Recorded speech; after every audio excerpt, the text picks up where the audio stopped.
ఆంధ్రప్రదేశ్లో ఇప్పుడు ఎన్నికల ఫలితాలపై అందరూ చూపు ఉంది. ఏపీలో ఎవరు గెలుస్తారు అని తెలుగు రాష్ట్రాలతో పాటు ఇతర దేశాల్లో ఉంటున్న తెలుగు ప్రజలందరూ కూడా ఆసక్తిగా ఎదురు చూస్తున్న అంశం. ఇక మరో అంశం ఏంటంటే ఏపీలో గెలుపోవటంల కన్నా ఎక్కువగా పిఠాపురంలో ఎవరు గెలుస్తారు అనేది కూడా చాలామంది ఎదురు చూస్తున్న మరో అంశం. ఎందుకంటే పిఠాపురంలో ఒకవైపున విజయం లేని పవన్ ఒకవైపున ఉంటే ఏకంగా పక్కా ప్రణాళికతో పవన్ను ఓడించాలి అన్న కసితో ఉన్న జగన్. మరి జగన్ లెక్క, జగన్ గురి ఫలిస్తుందా, లేదంటే ఆగం అవుతున్న ఈ పవన్ కళ్యాణ్ని ఆగంలో గెలిచేస్తాడా అన్నది ఇప్పుడు sensation point of the week అయిపోయింది పిఠాపురం. వాస్తవానికి అసలు పవన్ కళ్యాణ్ మొదటి నుంచి ఎక్కడ క్లారిటీ లేని వ్యక్తి. ఎక్కడ ఏ నియోజకవర్గం నుంచి తాను ప్రాతినిధ్యం వహిస్తాను అనే దానిపై ఎలాంటి క్లారిటీ లేదు, ఎలాంటి సొయ్యి లేదు అని చెప్పవచ్చు. ఎందుకని అంటే పార్టీ పెట్టి దాదాపుగా చాలా కాలం అయిపోయింది. కానీ కట్ చేస్తే తాను ఎక్కడ నిలబడాలి, ఎక్కడి నుంచి పోటీ చేస్తే బాగుంటుంది, ఎక్కడి నుంచి మన కంచుకోట అనేది మాత్రం ప్లాన్ చేసుకోలేదు.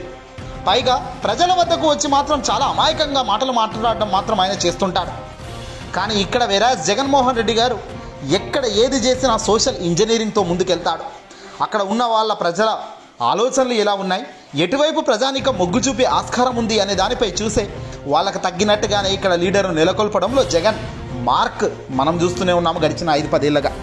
ఇక ఈసారి అదే స్ట్రాటజీ పిఠాపురంలో ఇంప్లిమెంట్ చేశాడు జగన్. పిఠాపురంలో గతంలో 2019లో అసలు ఎవరు గెలిచారు, పిఠాపురం గ్రాఫ్స్ ఏంటి ఒక్కసారి మనం ఇప్పుడు స్క్రీన్ ముందు మేము వేస్తాము చూడండి. ఇదిగో తెలుగుదేశం పార్టీ, జనసేన, కాంగ్రెస్, బీజేపీ, అధికార వైఎస్ఆర్సీపీ పార్టీ.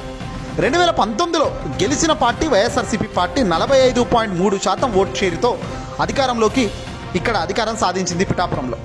దొరబాబు పెండెం ఈ వ్యక్తి గెలిచాడు. దొరబాబు పెండెం అనే వ్యక్తి దాదాపుగా ఈ వ్యక్తికి 83,459 ఓట్లు పడ్డాయట, అంటే దాదాపుగా 45.3%. ఇక్కడ తెలుగుదేశం పార్టీకి సంబంధించిన అభ్యర్థి వర్మ 68,467 ఓట్లు ఇక్కడ పడ్డాయి 2019లో. ఇక్కడ వైసీపీకి టీడీపీకి పెద్ద యుద్ధం జరిగింది పిఠాపురంలో 2019లో.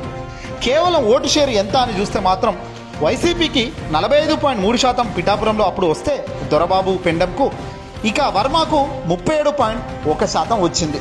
దాదాపుగా 8.2% ఓటు షేర్లతో వైసీపీ అధికారంలోకి వచ్చింది గడిచిన 5 ఏళ్ల క్రితం. ఇది మొత్తం ఇక్కడ అసలు పిఠాపురంలో 2,29,724 ఓట్లు ఉండగా మగవాళ్ళు 1,15,852, ఆడవాళ్ళు 1,13,880. ఇక టోటల్ ఓట్స్ 1,84,000 పైచిలుక. నోటా ఓట్స్ 2,339, మార్జిన్ 14,000 అంటే దాదాపు 8.2% ఆఫ్ ఓట్ షేర్తో వైసీపీ అధికారంలోకి వచ్చింది. ఇప్పుడు అదే మనిషి వర్మ అక్కడే ఇప్పుడు టీడీపీ కూటమికి సంబంధించిన వ్యక్తి రంగంలోకి దిగి ఉంటే పరిస్థితి వేరేలా ఉండేదా? డెఫినెట్గా అవును. ఇక్కడ పవన్ కళ్యాణ్ ఓటమికి గల కారణం ఏంటంటే పవన్ ప్లేస్లో వర్మ ప్లేస్లో పవన్ ఉండడమే. అవును, ఎస్విఎస్ఎన్ వర్మకున్న పట్టు పవన్కి ఎక్కడుంటుంది చెప్పండి? అలాగనుకుంటే మంచి పట్టున్న నేతలను పక్కన పెట్టుకుని మనం నిలబడితే ఎవడికి పెడితే వాడికి ఓటు వేసే రకం ఆ జనాలు చెప్పండి? వర్మకున్న స్థాయి, వర్మకున్న ఆలోచన, వర్మకున్న వ్యక్తిత్వం, ఆయన ప్రజలతో నడిచిన విధానానికి ఆయన ఎవరి పేరు చెప్తే వాళ్లకు ఓటు వేసే వాళ్ళు మొత్తం ఉండరు కదా. కాస్తో కోస్తో వర్మ వల్ల వర్మ చెప్పింది నమ్మి కాస్తో కూస్తో కొద్ది మంది డైవర్ట్ అయ్యే ఛాన్స్ ఉంది తప్ప పూర్తి స్థాయిలో ఎందుకు డైవర్ట్ అవుతారు? అది డెఫినెట్గా చాలా చాలా క్లిష్టమైన పరిస్థితి. ఇక్కడ వైసీపీకి దాదాపుగా 45.3% ఓట్ షేర్ ఉంది ఆల్రెడీ. దీన్ని కాస్త తగ్గించినా కూడా ఒక 5% తగ్గినప్పటికీ 40% ఉన్నట్టే కదా. 40% 2024 ఎన్నికలు వచ్చేసరికి ఇప్పుడు దొరబాబు పెండెంను జగన్ రిమూవ్ చేసి ఆ ప్లేస్లో ఆ ప్లేస్లో ఇప్పుడు గీతా గారిని పెట్టడం జరిగింది. గీతా గారు వచ్చిన రోజు నుంచి అభ్యర్థిగా ప్రకటించిన రోజు నుంచి కూడా పిఠాపురం మొత్తం కూడా చుట్టేయడం జరిగింది. బాగా ఆమె కలిసిపోయారు. మహిళ, కాపు సంబంధించిన మహిళ కావడం ఊరు వాడ చుట్టేశారు ఆమె. ఇక వంగా గీతా గారు వివాదాస్పద రాజకీయ నాయకురాలు. ఎక్కడ ఎలాంటి వివాదాస్పదం కానీ మచ్చలు లేని నాయకురాలు. గీత అందరికీ అందుబాటులో ఉండటం ద్వారా ఆమెకు మంచి మద్దతు, మంచి ప్రజల బేస్ సంపాదించుకున్న వ్యక్తి. వాస్తవానికి ఆమె స్థానిక మూలాల వల్ల అధికార పార్టీకి ఎంతో మేలవుతుంటే ఈ ఆదివారం పూట వచ్చే పర్యాటక రాజకీయ నాయకుడైన పవన్ కళ్యాణ్ ప్రజలు నమ్మే పరిస్థితి పిఠాపురంలో ఎందుకు ఉంటుంది? దశాబ్దాలుగా ఈ నియోజకవర్గం తెలుగుదేశం పార్టీ లేదా కాంగ్రెస్ నుంచి కాపు నాయకుడిని ఎన్నుకుంటుంది. మరియు ఒక సందర్భంలో బీజేపీ ఎస్వీఎస్ఎన్ తెలుగుదేశం పార్టీకి సంబంధించిన హేములను వర్మ బద్దలు కొట్టి ఘన విజయం సాధించారు. కానీ ఇప్పుడు అదే వర్మకు వెన్నుపోటు పొడిచిన చంద్రబాబు చివరి ఎన్నికలు దగ్గరికి రాగానే వర్మను కాంప్రమైజ్ చేసి పవన్ను నిలబెట్టడం ఎంతవరకు కరెక్ట్? ఇక్కడ వర్మను నిలబెట్టి ఉంటే మాత్రం గెలుపు వర్మకే కైవసం అయ్యేది.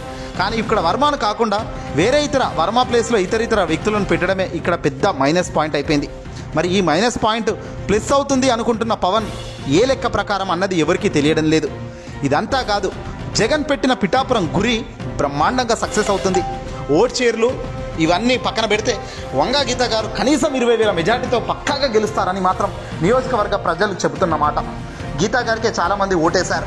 అనుభవం ఉంది, పైన రాజకీయ నాయకుడు గట్టివాడున్నాడు, పైగా వైసీపీ పార్టీ బలమైన పార్టీ కాబట్టి అన్ని రకాలుగా గీతాకే మద్దతు. పవన్ ఎప్పుడు కనీసం పిఠాపురంకు వచ్చింది లేదు. నిన్నటిదాకా పిఠాపురం నా నియోజకవర్గం అని ప్రకటించలేని ఈ వ్యక్తి సడన్గా వన్ ఫైన్ నైట్ ఇలా ప్రకటన చేసినంత మాత్రాన ఓటేస్తామా? చచ్చినా ఓటు వేయమంటున్నారు ప్రజలు.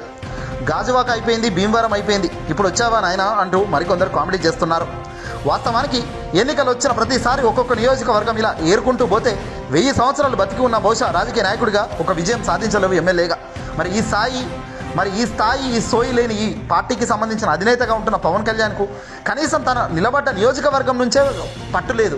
తాను ఏ నియోజకవర్గంలో నిలబడితే ఓట్లు పడతాయన్న ఆలోచన లేని ఈ వ్యక్తి రాష్ట్రమే తన చేతిలో పెడితే నీకు అర్థమవుతుందా మిత్రులారా అసలు ఏం జరుగుతుందో?